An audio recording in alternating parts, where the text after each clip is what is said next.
So far, the Cossacks following our rear guard gave very little trouble. The state of the cavalry and the speed of our march prevented us from sending out scouting parties. Hence, we had no news of the enemy. However, as there were no Cossacks alongside our route, the raiding parties from the head of the column went out and returned, seeing only a few peasants who fled at our approach. This easy foraging had one great disadvantage, in that the sense of security thus created increased the number of stragglers. Since there was no food without raids, everyone wanted to raid. The raiders and stranglers of the rear guard were not so fortunate. The enemy captured a good number of them every day. Satisfied, no doubt, with this accomplishment, they seldom ventured within range of our muskets. On the 30th, we made Velikzevo our headquarters for the night. This fine manor, however, had not a single rafter left, and we had difficulty in collecting enough material from the wreckage to patch up one room for the emperor and one for the chief of staff. The billiard table was the only piece of furniture still intact. Here we received the delayed dispatches. On the following day, the 31st, the headquarters and the guard were stationed at Vyazma, where we stayed through the 1st of November. The emperor did not even make a guess at Kutuzov's march, and Kutuzov left us very quiet. The weather was fine. The emperor repeated more than once that the Russian autumn was like the autumns at Fontainebleau, and judging what the weather would be like in 10 days or a fortnight's time by what it was on that particular day. He said to the Prince of Neuchâtel that this was just the weather one had at Fontainebleau around St. Hubert's Day, and that the stories people told about the Russian winter would only scare children. On the 2nd, we halted at Samlovo. On the 3rd, at Slavokovo, where we had the first snow. It was the general opinion that the security of our flanks during the preceding few days, the enemy having barely kept up with our rear guard, was only a ruse to foster confidence and to bring about, somewhere near Borodino, another skirmish on the lines of Voronovo. But Kutuzov's weak pursuit was actually due, afterwards discovered, to his uncertainty regarding our movements. He did not know definitely until the 27th that our march against him had been only the prelude to a retreat. On the 28th, he directed Milioradovich, to whom he attached a strong body of infantry and cavalry, to attack us and cut off our rearward divisions before we reached Vyazma. The emperor learned of this attack on the 3rd at Slavkovo. He learned that the viceroy, Prince Poniatowski, and Elchingen had to support Ekmul, who commanded the rear guard, and whose progress was slowed up and hindered by the large number of stragglers whom hunger and sickness already had separated from their units. He was still a good distance from Vyazma when the Russian infantry appeared. Not having a strong force, the marshal had to hasten his march. Meanwhile, Marshal Ney was encamped before Vyazma. The viceroy and Prince Poniatowski had known since the previous day that the enemy was closing in on the Prince of Ekmul and had consequently slackened their advance. They also took up their position before Vyazma in order to await him. The Cossacks swarmed over the countryside and constantly cut off communications between our corps, however close they were to each other. The fight went to our advantage once we were in battle order. But it was unfortunate that the emperor, not expecting this renewed activity on the part of Kutuzov and thinking that the Russian general would try to get ahead of us rather than harass us, was at Slavkovo on that day and the guard with him. As nobody held supreme command, there was no unity in the dispositions made. Our men fought bravely for 6 hours, but solely on the defensive.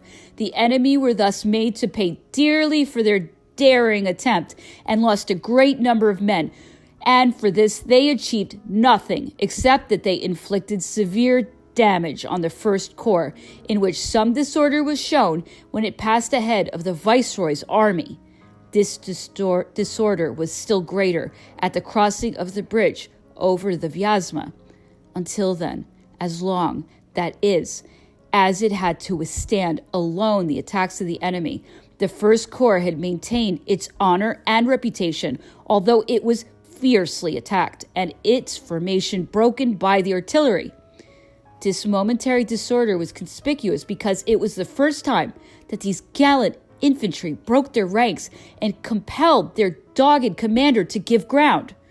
I have related these painful details because from this incident must be dated our disorganization and misfortunes. The First Corps, which on taking the field was the largest and finest, a rival to the Guard, was thenceforward the hardest hit, and the evil spread. Poniatowski, the viceroy, and Ney all fought as in the days of our success. The emperor had to give the command of the rear guard to Marshal Ney, whose energy and courage increased with his dangers and difficulties. The emperor busied himself drawing up a body of instructions on the manner in which the retreat should be conducted. This he thought would put right all the troubles of which we complained arising from the attacks of the Cossacks. He likened them to the Arabs and directed that we should march as in Egypt, with the baggage in the center, a half battalion at the front and the rear, and battalions in file on the flanks. In this way, we should be able to direct our fire, in case of need, on all sides like a square. The units could march, he said, at a short distance from each other, with artillery between them. He talked a great deal about these dispositions, which he regarded as a sure safeguard for the army, flattering himself that he would be able to take up a position at Smolensk. The danger, however, was not in the attacks of the Cossacks, which our soldiers, when in platoons, never feared and had always repulsed when they were so minded. The danger lay in hunger, in the lack of provisions, and in the absence of any organized service of supply, which led to the disorganization of all units, an inevitable consequence of the speed of the march and the devastation over this line of country. It would have been necessary to limit the march to 3 or 4 leagues a day, measured along the route, in order to cover as much ground again in collecting food on our flanks. In this way, the soldiers would have followed the flag and would nearly all have been saved. The enemy, however, would have gained the lead or else overtaken us and attacked us from all quarters. And to obviate this danger, it was held, the other disadvantages had to be endured. The emperor, thinking that this attack by the Russians was a general movement of their whole army, decided to halt. By massing his troops near Slavkovo, he hoped to have a good opportunity of falling unexpectedly upon the enemy, who thought they were only following up a rear guard, and so of making them regret their rash pursuit. But, in consequence of the disorder of the First Corps, Ney made so discouraging a report on the events of the day before that any man but the emperor would have abandoned this idea of a surprise attack. Ney announced that he was occupying the narrow passage of a wood behind Vyazma, but that, on account of the withdrawal of the First and Fourth Corps, he would have to continue his retreating movement before the dawn in order not to risk the loss of his troops. He added that this behavior of the First Corps on the previous day had set a bad example to all the troops and had had a dangerous effect on them. This report, however, which arrived in the middle of the morning, did not change the emperor's dispositions.